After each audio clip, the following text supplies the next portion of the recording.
Alright, so we got a little Volkswagen motor here we pulled down and found a few things. This is a Fomoco motor rebuild.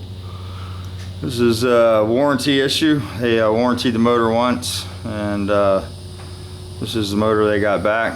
Hadn't been that long, and continue to have issues with it, so finally we decided to pull it down, take a look at it, and try to find out what the problems were. So I pulled it apart this morning, and this is a few of the things that I found. One of the big things is this rod here is on upside down. You'll notice there's no bump on the top of the rod, it's on the bottom. So what that does is it lets the rod have the preload in the cylinder. And here's our cylinder. It has you can see where the rings have been slapping at the top of the cylinder. It lets the piston rattle at the top of the bore when it's not preloaded. So we're going to take that apart and turn that around. We're going to inspect the thrust because we have a excessive in-play issue. I have the dial indicator set up here on it. You can see the amount of in-play we have there, and it feels like the bearing's moving in the case. So we'll have to split the case apart and get a bearing that actually fits the rear saddle so we can adjust our in-play and keep it from spitting the wrist pin keepers out. Once it gets past 7 thousandths in-play, it starts working on these keepers. Keepers fall out, wrist pin falls out, and then wears through the cylinder, so we have to correct that issue. The other issue, it's got a set of 040 Fomoco heads.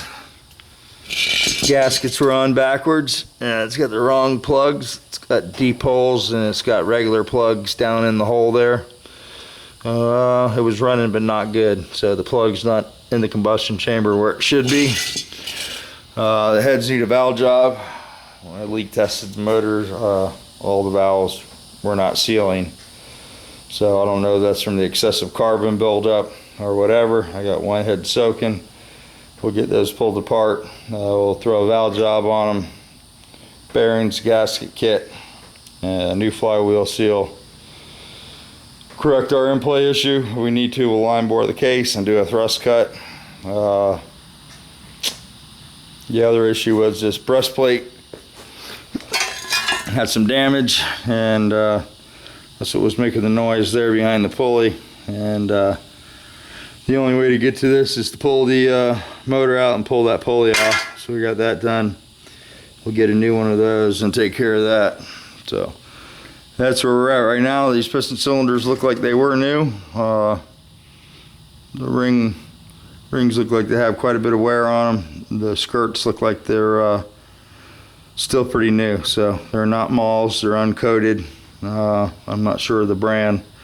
We'll know a little more when we get it torn down a little further. We'll inspect the cam and the lifters, make sure we don't have any issues there. We'll reseal the generator stand. Of course, we'll put oil cooler seals in, take care of all the superficial oil leaks. Had aluminum valve covers on it, and the bails aren't tight enough, so they were leaking pretty bad. We'll take care of that. Either put some factory covers on or try to adjust those bails. And I think that's about it. That about covers it. The clutch disc needs to be replaced because of the flywheel seal got wet, compromised it, and it also has quite a bit of wear on it. So it's time to replace that. So we'll put a German disc in there. The pressure plate's fine. Other than that, it's just basically cleaning it up. We'll hone those cylinders, and I think the rings will be fine. Like I already told you, we'll put bearings in there, rods, mains, and cams, and gasket kit, and we should be good. Valve job the heads, and go back together with this bad boy. So it's got this little oil bath air cleaner on there that's leaking oil all over my floor. I have a new paper air cleaner for it, the appropriate air cleaner for the year of the car. So we'll get that put on there, and that should take care of it. So that's where we're at on this one. We'll go get some parts, make a list, and get this all back in the car.